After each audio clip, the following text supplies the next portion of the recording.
سلام به همراهای عزیزم. امروز یک محصول رو میخوام براتون معرفی بکنم. شامپوی شماره یک شامپوی اسپانیایی هستش که برای موهایی که کراتین میشه، بوتاکس میشه، پروتئین میشه.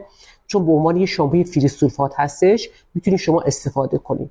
این شامپو یه مزیتی که داره، شما دیگه نیاز به شامپوی معمولی نداری چون پاک کنندگی قوی داره. هم فری سولفات هستش، هم یه پاک کنندگی قوی. و خانمایی که موهای خشک دارن، حتی موهاشون کراتین و بوتاکس هم نکردن، میتونن از این شامپو استفاده کنن. چون این شامپو حاوی ویتامین ای، ریشه جنسینگ، اومگا هستش که واقعا موها رو مثل این که شما موهاتون رو برداشتین، پروتئین کردین، بوتاکس کردین، عمل میکنه.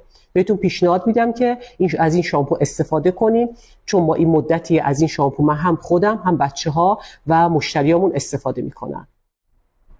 شامپوی شماره 1 آرگان که برای موهای خشک هستش، چون پروتئین به مو میرسونه، مو رو از اون حالت خشکی در میاره و به یه حالت نرمال و درخشنده تبدیل میکنه. و شامپوی 1 ماکادمیا که برای موهای چرب هستش، تنظیم چربی مو رو انجام میده و به مو یه حالت درخشنده و خوش حالت رو میده.